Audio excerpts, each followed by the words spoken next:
자, 2026년에 전 세계를 가장 크게 위협할 위험 요소가 뭘까요? 흔히 생각하는 전쟁?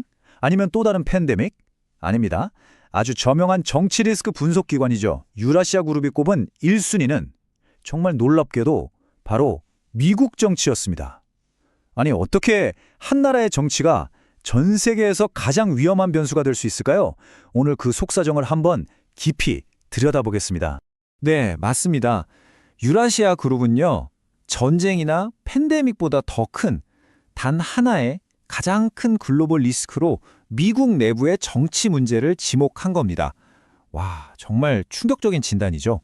이 문장 정말 많은 걸 생각하게 하는데요. 오랫동안 미국은 세계의 충격 흡수 장치였잖아요. 어떤 지정학적 위기가 터져도 그걸 완화하고 또 안정시키는 역할을 해왔죠. 그런데 이제는 그 역할이 정반대가 됐다는 거예요. 오히려 미국이 직접 불안을 만들어내는 충격 발생 장치가 되어버렸다는 뜻입니다. 그럼 첫 번째 파트입니다. 유라시아 그룹이 왜 이렇게까지 분석했는지, 그들이 말하는 미국의 정치혁명이라는 게 도대체 뭔지 한번 자세히 알아보겠습니다. 이 정치혁명이라는 말이요. 이게 무슨 한 번에 빵 터지는 그런 사건이 아니에요. 뭐랄까 하나의 거대한 흐름 같은 건데, 예를 들면 충성파를 내치고 전문 공무원 조직을 공격하고 대통령 한 사람에게 권력을 몰아주는 이런 체계적인 변화들을 다 묶어서 부르는 말입니다. 그러니까 미국이라는 시스템 전체가 지금 뿌리부터 흔들리고 있다. 이런 강력한 신호라고 보시면 돼요. 이런 정치혁명의 끝은 과연 뭘까요? 역사에서 한번 예를 찾아볼 수 있겠죠. 중국의 개혁개방은 엄청난 경제 번영을 가져왔지만 반대로 소련의 페레스트로이카는 결국 체제 붕괴로 이어졌습니다. 지금 미국의 변화가 어느 쪽으로 향할지는 아무도 모르는 거죠. 그래서 그 결과가 전 세계에 미칠 파장도 어마어마할 수밖에 없는 겁니다. 이 혁명의 중심에는 아주 강력한 동기가 깔려 있습니다. 트럼프 전 대통령에게 권력을 잡는다는 건 그냥 정치적으로 이기는 것 이상이에요. 말 그대로 그와 그의 가족의 생사가 걸린 문제라는 거죠. 이렇게 절박하면 어떻게 될까요? 기존의 정치적 룰이나 제도는 그냥 무시해버릴 수 있게 되는 겁니다. 타협보다는 극한의 대결로 갈 수밖에 없겠죠. 자, 그럼 다음 이야기로 넘어가 보죠. 미국의 이런 정치적 혼란에 가장 직접적으로 가장 크게 영향을 받는 나라, 바로 이웃 나라인 캐나다의 상황을 한번 들여다보겠습니다.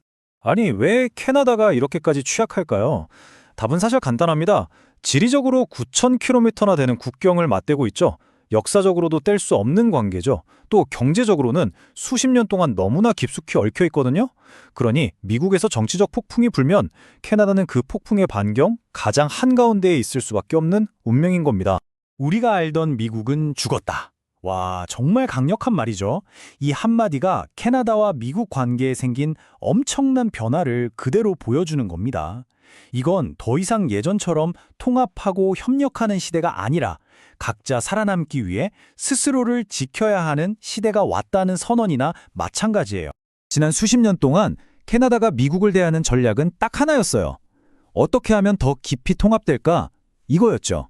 그런데 이제 그 기본 공식 자체가 완전히 무너져버린 겁니다. 파트너가 언제 어떻게 돌변할지 모르니까 캐나다는 이제 완전히 새로운 외교 전략, 새로운 생존법을 처음부터 다시 짜야 하는 상황에 놓인 거죠. 그럼 이 새로운 현실이 구체적으로 어떤 위협을 가져올까요? 가장 중요한 두 기둥이죠. 바로 무역과 안보가 어떻게 흔들리고 있는지 한번 살펴보겠습니다. 여기서 좀비 USMCA라는 아주 흥미로운 표현이 나옵니다. 이름 그대로예요. 협정은 분명 서류상으로 존재하는데 분쟁이 생겼을 때 그걸 해결할 기능이 사실상 마비된 상태. 그러니까 실질적인 효력은 거의 없는 살아있는 시체 같은 협정이라는 뜻입니다. 아니, 멀쩡한 무역협정이 어떻게 좀비가 될까요? 과정을 보면 이렇습니다. 먼저 문제가 생겼을 때 어떻게 해결할지에 대한 장기적인 합의를 못해요. 그럼 어떻게 될까요? 확실한 미래 없이 그냥 일단 올해는 이렇게 하자 하면서 매년 임시로 연장만 하는 거죠. 이런 상황에서 누가 마음 놓고 투자를 하겠어요. 결국 북미 전체의 투자 환경이 극도로 불안정해지는 겁니다. 무역뿐만이 아닙니다. 나토 같은 안보 동맹도 정말 실존적인 위기에 처할 수 있어요. 상상해보세요. 미국 같은 핵심 회원국이 갑자기 다른 회원국의 주권을 위협한다면요? 하나가 공격받으면 모두가 돕는 데는 동맹의 기본 약속 자체가 무너지는 거잖아요. 그러니까 나토의 가장 큰 과제는 이런 최악의 상황, 이 파국적인 지점까지 가지 않도록 하는 겁니다. 자, 드디어 마지막 섹션입니다. 그럼 이 예측 불가능한 폭풍 속에서 캐나다 같은 나라들은 도대체 어떻게 살아남아야 할까요? 그 생존 전략을 한번 집중적으로 살펴보겠습니다. 미국의 압박에 대응하는 전략을 하나의 스펙트럼으로 볼 수 있습니다. 한쪽 끝에는 FAFO라는 게 있어요. 이게 뭐냐면 한번 해봐, 어떻게 되나 보자, 이런 식으로 정면으로 맞서는 거죠. 중국처럼요. 반대쪽 끝에는 TACO가 있습니다. 이건 그냥 위협에 네 알겠습니다 하고 굴복하는 전략이고요. 그럼 캐나다 같은 나라들은 이 스펙트럼 위에서 어디에 서야 할까요? 그게 진짜 어려운 문제죠. 그래서 캐나다가 선택한 전략이 바로 팔꿈치 올리기 자세입니다. 이게 무슨 말이냐면요. 무조건 싸우거나 무조건 굴복하는 게 아니라 그 중간 지점을 찾는 거예요. 약하게 보이면 더 세게 나오니까 괜히 질싸움은 안 하면서도 우리의 핵심 이익이 걸린 문제에 대해서는 팔꿈치를 딱 올리고 방어 자세를 취하는 거죠. 물러서지 않겠다는 신호를 확실히 보내는 겁니다. 그렇다면 캐나다가 내밀 수 있는 카드는 뭘까요? 물론 에너지나 철강 같은 핵심 자원도 중요합니다. 하지만 진짜 강력한 무기는 바로 전략적인 인내심이에요. 단기적인 압박에 흔들리지 않고 일관된 원칙을 지키면서 이 폭풍이 지나가길 기다리는 것. 그 장기적인 안목이야말로 가장 중요한 카드라고 할 수 있습니다.